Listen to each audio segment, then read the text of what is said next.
Hi there, and welcome to the Speaking Your Brand podcast. I'm your host, Carol Cox. Today, we're talking about AI once again, which is one of my favorite topics because I feel like there's so much potential in how we can use AI to improve a lot of the things that we're doing. Yet, as you all have probably seen, I feel like there are places where people are using it that is not necessarily to their advantage. So, I have as my guest today Julie Fry, who has a company called Your Expert Guest, and she helps her clients get booked on podcast. So we're going to dive into how to increase your visibility online, especially when there's more and more content, whether there's podcasts, social media content, YouTube videos, and so on. How to increase your visibility so the right people, the right audience can find you, but really how to take that visibility and turn it into longer term relationships because I believe that's where you're going to find success. And so does my guest, Julie. Of course, we're going to talk about how to use AI well, whether you are researching potential places that you could podcast or have your visibility, or even using AI to come up with topics that you could talk about. We're also going to talk about how not to use AI because we both see it quite a bit. And that generally means like, we're not so sure that this is the right person, either as a podcast guest or whatever the opportunity may be. So, Julie, welcome to the Speaking Your Brand podcast. Thank you so much, Carol. I am delighted to be here. Well, we have known each other for a long time, and this is the first time that you've been a guest on the podcast. I feel like we probably met in 2017 I or think that's right. 2018. Yeah, maybe Mhm. even 2017. So, quite a long time ago. And so, you used to run a women's business group in the Seattle area. So, in person, very face to face. Human to human. And then you started your expert guest in 2020. So, can you tell us a little bit about what that the first business was like and then how you transitioned to what you're doing now? Yes. So, as you mentioned, I had a business, a networking community for women balancing motherhood and entrepreneurship. And it started with meetups in the Seattle area and then grew. We actually had at one point 25 chapters across the country. And we also had an annual conference where people would come together. I was very much in my sweet spot of connecting people, bringing people together. I have a bit of an event planning background. So it kind of fueled everything that I need to be happy professionally. Um, and I did that for 7 years. So, towards the end of 2019, I started to get those murmurs of wanting to perhaps explore something different. And so I started the process of selling the business to one of my chapter leaders. That finalized in January of 2020. And we all remember what that time was like. So, I took some time to think about what I wanted to do next. Was it go get a corporate job? Was it start another business? And as we got further into the spring, I still remember March 13th was the day that our school sent home the email saying that we're closing school for 2 weeks to deal with this outbreak. And, little did we know that a year and a half later, that would Right. be when our kids actually go back to school. So, the reality was I had a lot of speakers in my network and they relied on speaking on stages for their visibility. And so when live events started shutting down, there was a lot of panic. There was a lot of panic just among entrepreneurs in general. So I thought I just one day I was walking my dog and I had that sort of light bulb moment of, oh gosh, I wonder if my speaker friends could go on podcasts to maintain their visibility. And I had been a long time podcast listener. I had been a guest myself on many podcasts and seen the financial impact that it can have on your business if you're on the right podcasts. So that was really the genesis for this business starting. And since then, it's grown organically. We're a team of 5 now, and we work with women business owners, speakers, and authors to get them booked on podcasts. Oh, that's great. And yeah, I remember that time when all the live events first were like, well, we're just going to postpone it until August or to the fall, right? And then it was like, no, I don't think we're going to be doing it this year or in the next year. So Yeah. definitely a lot of pivoting. Yeah. Yeah. Rough time for sure. Yeah, 2020. But we're back. And so, as I mentioned in the intro, visibility is incredibly important as an entrepreneur, a small business owner, a speaker, an author, because of course we want people to be able to find us. But it feels like the internet is even more both siloed and scattered than it ever has been. And I know back, Julie, when we first met, I could probably count on two hands the number of podcasts there were focused on women, like small business owners. Right. There were not that many. And then there was just like this explosion, which is wonderful because I love podcasting. I love the medium of podcasting like you. I love listening to podcasts, but there are so many of them now, right? That, like the audience is definitely kind of all over the place. And so, thinking of someone who wants to be a guest on podcast, and let's assume that they're familiar with podcasts, they listen to podcasts, so they understand the medium. What is the first place that you start with them when they come to you and say, okay, I'm ready to be a guest on podcasts? Yeah, the first thing that we always ask is, what's your why? Why do you want to be a guest on podcasts? Because it's easy to get caught up, especially if you're a newer business owner, to get caught up in what the given trend is at the moment. Like, remember back when Reels first came out on Instagram and everybody was dancing and pointing at the captions? And so everybody started doing that, but not really having an intention as to what their desired outcome was from that. So we always start with, when we have a new client or a new potential client come on board, part of that discussion is, what does success look like for you as a result of being on podcasts? Is it you're wanting to book speaking engagements, which it can be a direct stair step to getting booked on stages? Is it to get visibility around a new book that you have? Is it just to maintain evergreen visibility for your business? So understanding that why is really the first step. And then Julie, then I know that you work with them to determine what are the best topics for Mhm. them that they could pitch and what types of podcasts, the genres, the audiences that would be a best fit for them. So you go through that process with them. And now let's dig into the AI part of Yeah. it, as I Yeah. teased at the beginning, because I know as a host of a podcast, I get pitches all the time for people who want to be a guest on the Speaking Your Brand podcast. And of course, they find the podcast in directories or what have you, and Mhm. send those standard, very templatized Mhm. emails because they usually will mention a recent episode, right? Yep. Like, oh, I so much I enjoyed, right? loved that episode. Yes. Like, yeah, I know that you just got the title, whatever, from that. So we know as the host on the receiving end, like we know these things. And so what that has always been the case, these kind of templatized version. But now I feel like AI, it has lowered the bar because now it's so much easier for anyone to be Mhm. able to write pitches and do the research and send them. So how do you approach using AI, and what have you seen either worked well or have not worked well? Yes. So we definitely use it in our business. Mhm. Where we tend to use it, and what I would recommend to your listeners, is there's a few different places where AI can really help. So for us, when we are onboarding a new client and we record our calls, they have an intake form that they complete. So let's just pretend that it's you, it's Mm. Carol. You're thinking about getting on podcasts for the first time.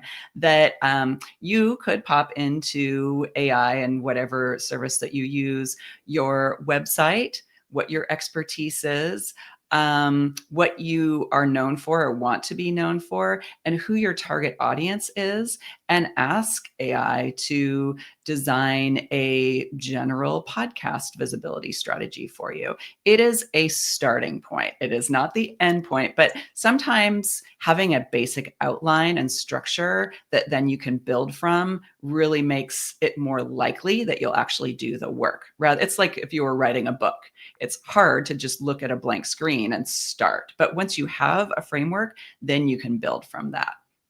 So we absolutely suggest that. The other thing that's really helpful is oftentimes podcast hosts want you to submit a pretty short bio. And many people, because they're super academic and they've accomplished all these things and they have a 500-word bio, that does not fly for most podcast hosts. So I created a GPT that is in our voice of how we like to see our clients' bios. And then if we have a really long bio, we'll pop it in that. And then it spits out a nice 50 to 75-word bio that's a little bit better. Again, still need that human evaluation, still need to do some fine tuning, but it gives you a great place to start.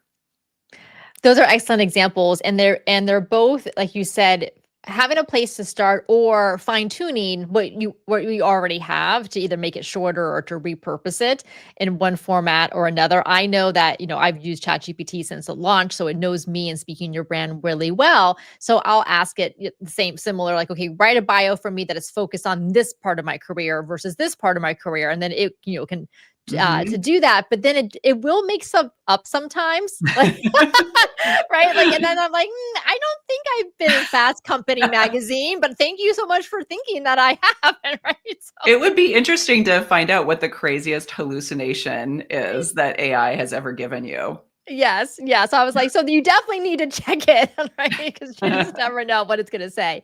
All right. So then when you think about, though, let's get into the pitching part of it, because I Yeah. feel like this is where so many of the women we know that we work with, whether it's pitching for speaking engagements or for podcasts or for other types of opportunities, is that they get really stuck, and then they get into what I call analysis paralysis, Mhm. or they feel like they get imposter syndrome. Who am I to Yep. pitch to this conference or to this Yep. podcast? So either it's analysis paralysis, like they're doing so much research, they never actually send anything, or they're getting imposter syndrome, or they don't even know where to start when thinking about what would be a good podcast, or in the Mhm. speaking sense, conferences for them to pitch. Yep. So how would you approach, what do you recommend for that? Oh, that's such a tough one. In fact, I just had this conversation with a client earlier today. One of our services is we create customized lists of podcasts with then all of the details that they need to pitch the show, because doing the research is really time consuming. So anyway, I checked in with her because we delivered that list, and I told her I'd follow up in a few weeks to see how it was going. She said, "I've pitched the host that I have a warm relationship with, but I am having an obstacle. I'm having a hurdle getting started with the cold ones." And it's true. Like, most people, pitching is not on their top 5 list of things that they love to do in their business. So step one is just kind of scheduling the time, putting it on your calendar so you know you have to do it, and almost taking yourself out of yourself and like having an out of body experience. That think about, you're pitching somebody else, because it's always easier to shine a light on somebody else that you know and how great they are, and why they'd be a perfect fit for an opportunity. But for some reason, as women, we have a really hard time doing that for ourselves. So that's just a mindset trick to tell yourself, like, you're doing it for somebody else, not you. And then the other piece to remember is that at the end of the day, if the podcast that you feel like you'd be a good fit for, if they have interviews, you're actually doing the host a Mhm. service by reaching out and showing them how you can provide value to their audience, how you can benefit their listeners, that then they don't have to go out and find somebody to fill that interview slot. So Yes.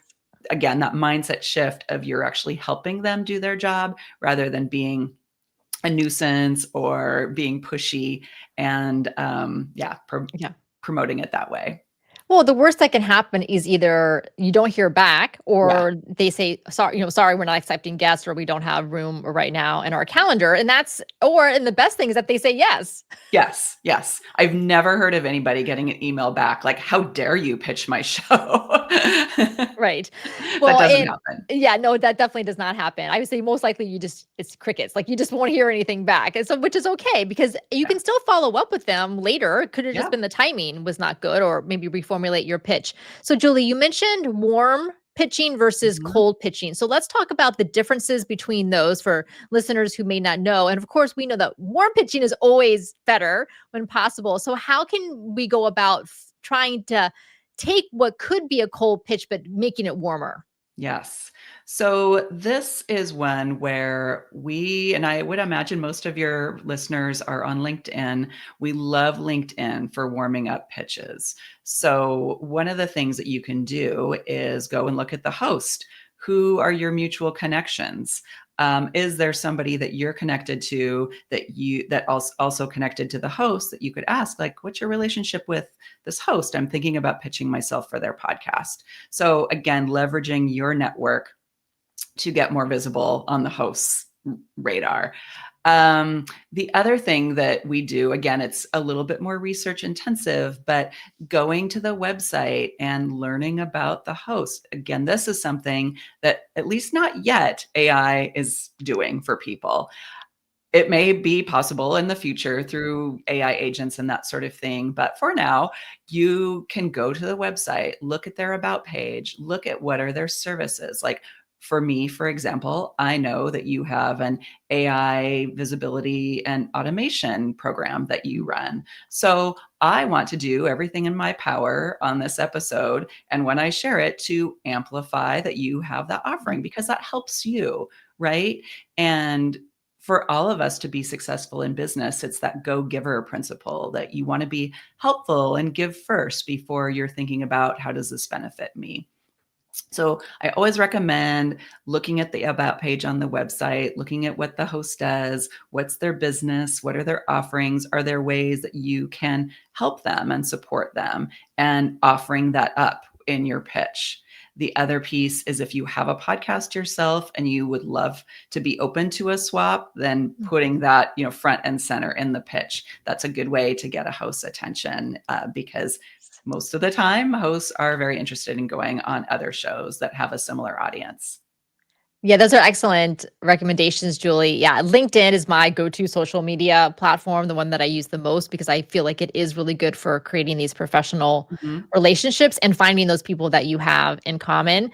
One thing that I have done is if I find a podcast that I am interested in being a guest on, is I see if there's any of their prior guests who I happen to know. And Mm-hmm. then I will send an email to that person I know who's been a Yep. guest and say, I saw that you were a guest on such and such podcast. How was the experience? And would you be open to doing an Yeah. introduction for me? Yeah. That's a great one. That's a great one. Yeah, Love it. that works really well. All right. So then, Julie, you mentioned that you had this one client who you did the research and you gave them the Mhm. list of podcasts that they could pitch. Now, with the work that you do with clients, I believe you also have a service where you do the pitching Yes. on their behalf, correct? So you're reaching Yes. out to podcast hosts. So what is your approach with that? I know you're not using AI to write those emails to send to the podcast host. So what is your process and how do you build relationships with hosts so that you can make it more likely that your clients get booked on those podcasts? Yeah. So for one, we have a more narrow focus. We don't just work with Mm. everybody. We work with women entrepreneurs and mostly service business owners. So that kind of narrows the playing field of the hosts that we have recommended guests to that have shown up, had done a great job, and then the hosts like to accept other guests that we recommend to them. So that's how we've kind of built and nurtured that network. There's also that human element of just staying in touch. We like to send cards. We like to send thank yous. We like to just check in and send an email like, how's everything going? So that human element of building the relationship will always be forefront and center. So other things that we think about when we are pitching hosts and writing those pitches is taking the emphasis off of our client and putting it on the Mm. host and their audience. So we already know that there's alignment when we're pitching somebody, but by kind of shining the light on what they're going to get out of it and what their audience will get out of it, that what's in it for me. And obviously, we highlight in a short way the client's credentials and make it easy for the host to check them out and see what do they sound like, what's their social media presence, and then most importantly, we let them know how we will promote the episode when it goes live, both us and our clients. So you're right, we don't use AI when we write our pitches. We have a standard framework that we use and then customize each one as we go because each host is different. Well, I really like this approach of thinking about what's in it for the host. How can you add value to their podcast and to their audience? And I'm thinking even for my own podcast, this is episode, 446. So it's a lot of content, Dang. but Yes. I feel like I've just talked about a certain topic and it has actually been maybe a year and a half, Yeah. 60, 70 episodes ago or more that I have specifically addressed that topic either myself in a solo episode or with a guest, but it's in my mind, it feels fresh, but for people coming new to the podcast, they're not going to find that.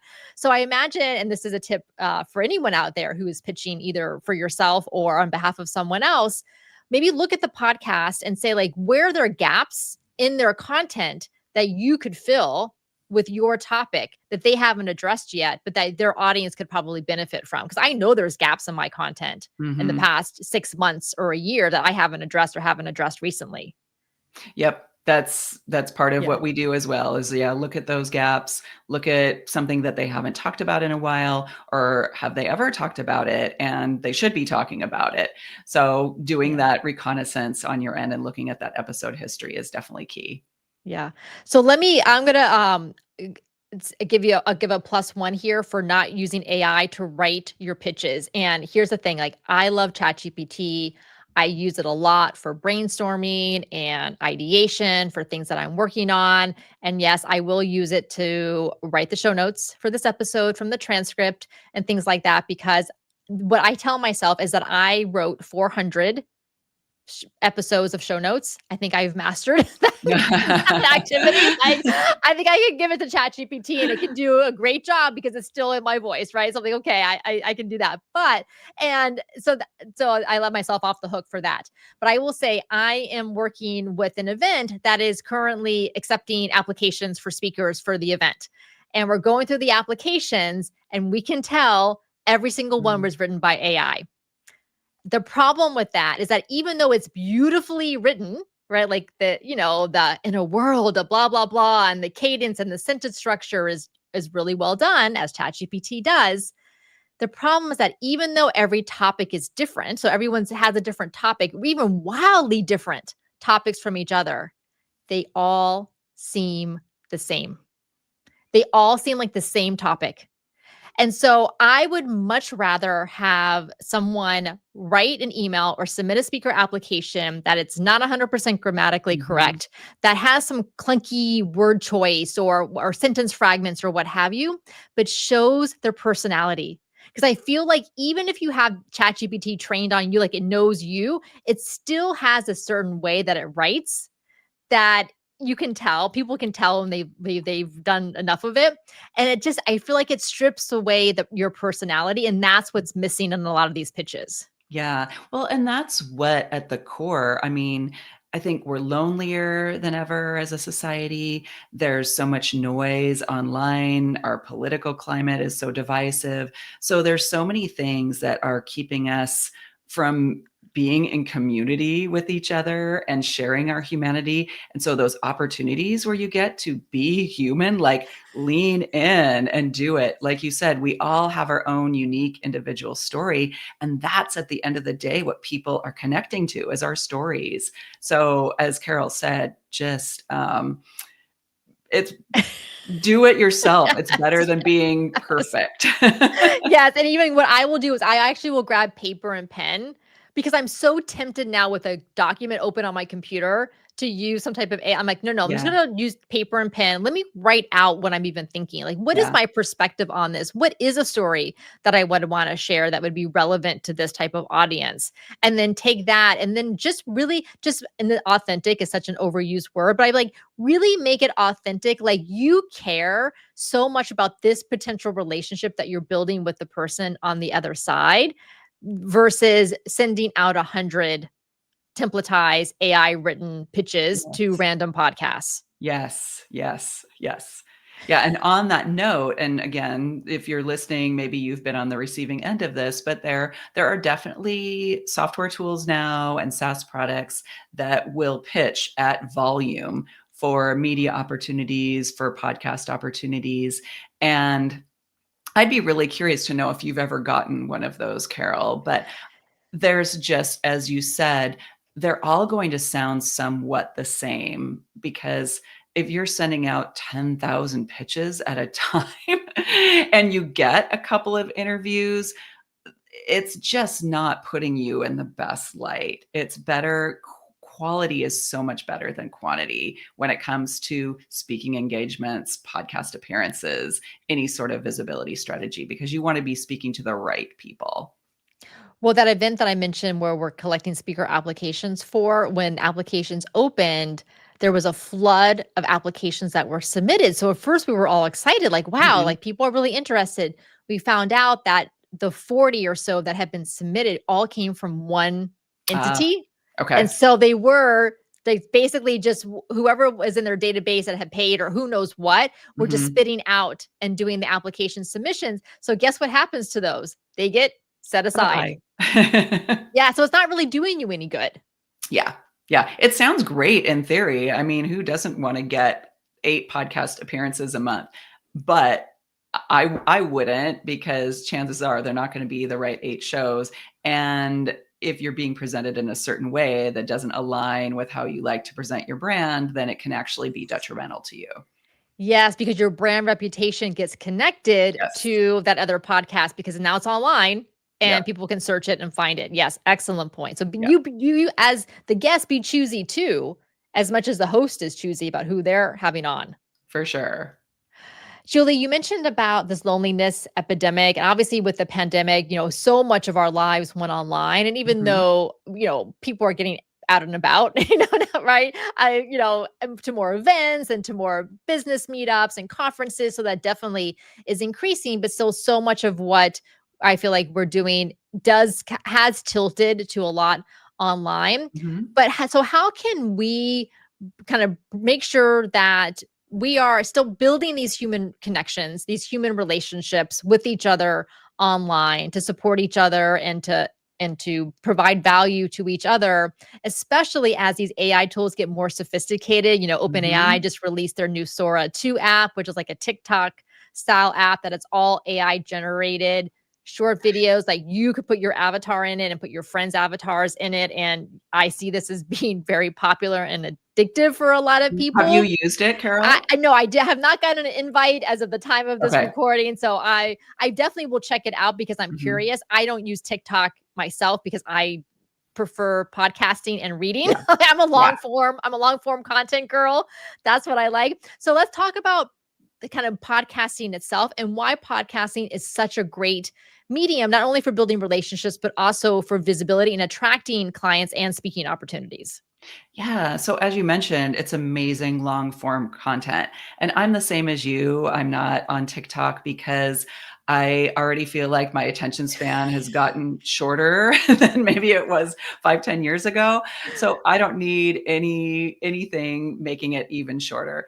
So and as a host with 450 plus episodes, you know the power of the connection that your listeners create with you. They really feel like they get to know you when they meet you in person somewhere. They feel like they already know you just because of these snippets of your life that you've shared along the way with them. And so, whether you're a host or whether you're a guest, you're getting to connect one on one with somebody. So, we had a call before we had this interview, and we'll continue to stay in touch after this. But we're planting the seeds of building a relationship every time you go on somebody else's podcast. I always tell my kids, be interested, not interesting. And by being interested in other people and showing them that you care about them and their stories, it automatically creates that desire for getting to know you better and building a relationship.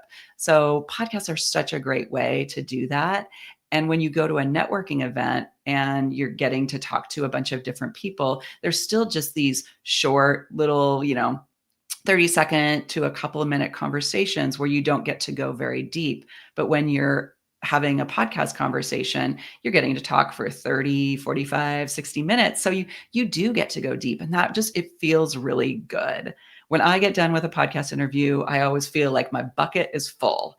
I'm an extrovert. I really like to talk to people. I know a lot of introverts like podcasting because they don't have to go out and talk to people and be on, but it really does fill my bucket. And I just feel like it's such an important piece of how we can continue to embrace our humanity and connect with each other.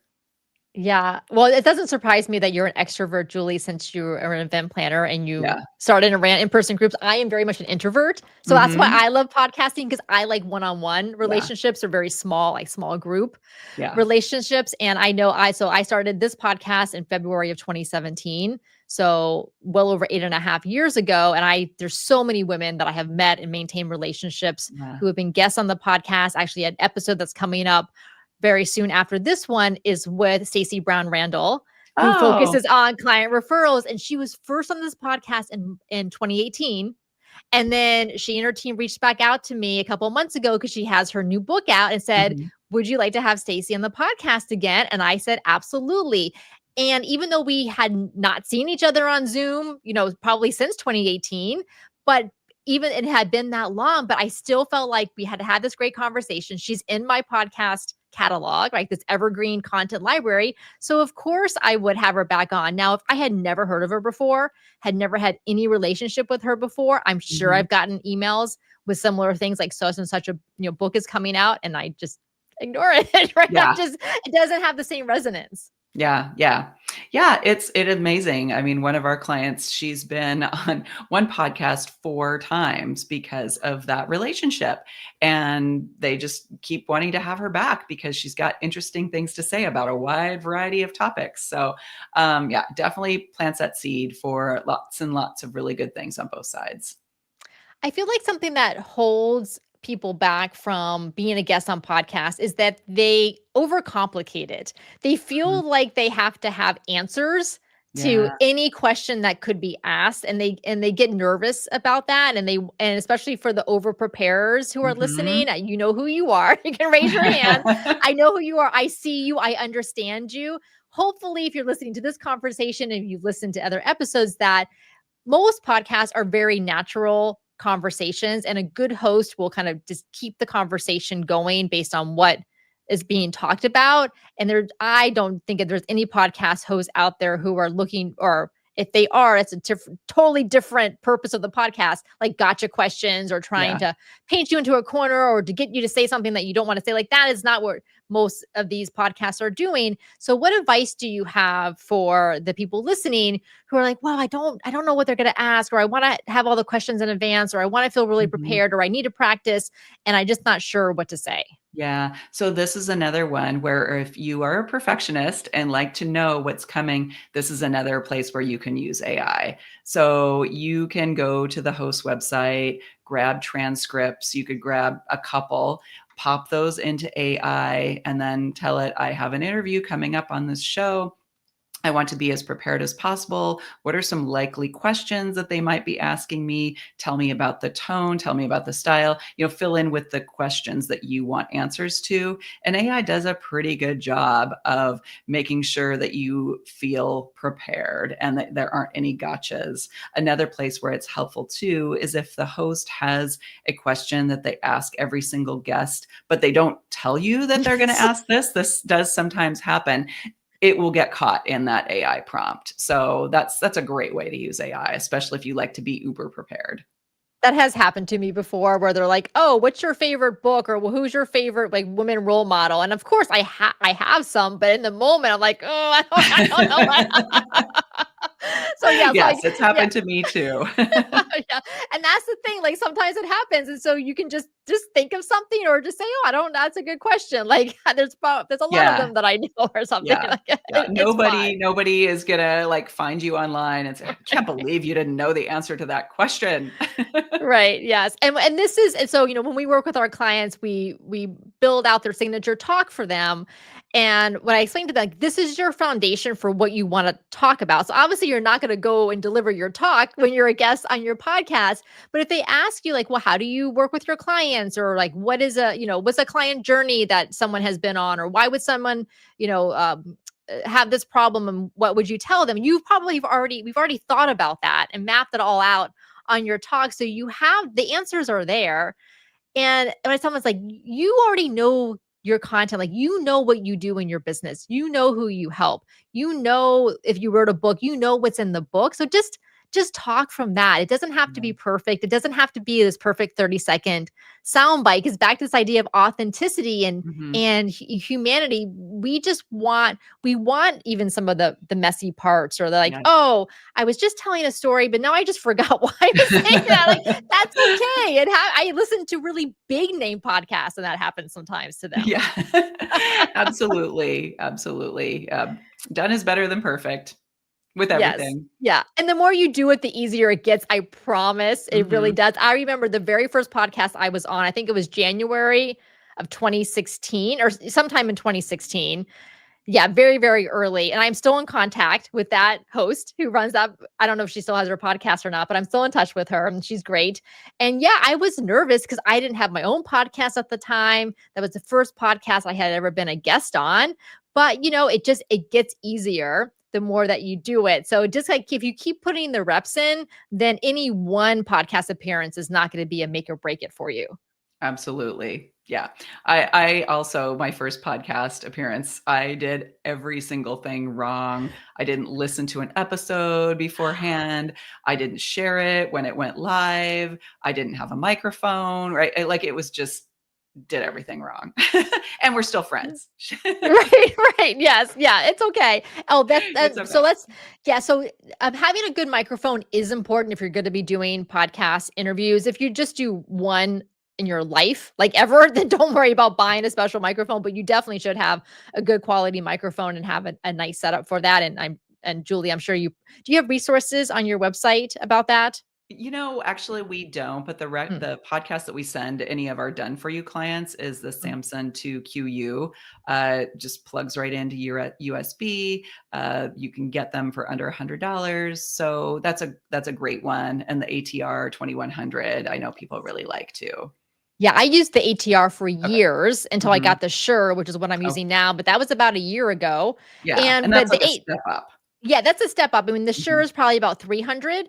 The ATR is under 100. So you can do the under $100 Yeah. podcast mics, and it makes a world of difference. It really Yeah. does. Because you want to have good content, but you also want to have good audio quality, because podcasts, people are listening in their ears a lot, and you want to make sure that audio quality is high. Yeah. Yeah.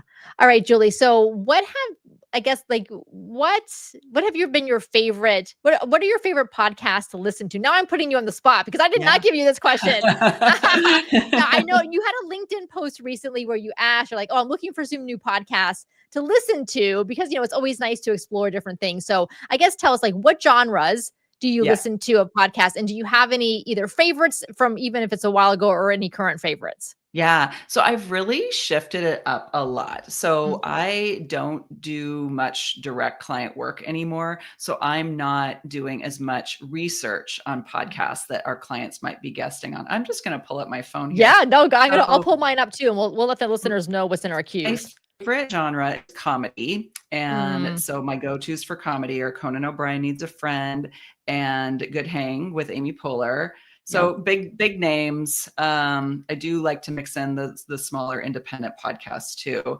Mhm. I've Had It. Have you listened to I've Had It? No. Oh my gosh. I suspect that you would love them. They are two Oklahoma suburban moms. One is an attorney. It's a political podcast and they are hilarious. They could be comedians. I know they also have a book, but I've Had It. I just started listening to that. So speaking your brand, there you are on my player. Um, for business, I like female focused, women focused podcasts. So I like Speaking Your Brand.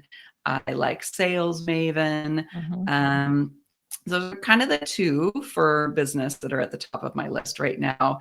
And what I listen to a lot is Nothing Much Happens, bedtime stories for grown-ups, for when you wake up in the middle of the night and you can't go back to sleep. And I pop my earbuds in and put that podcast on and I go right back to sleep.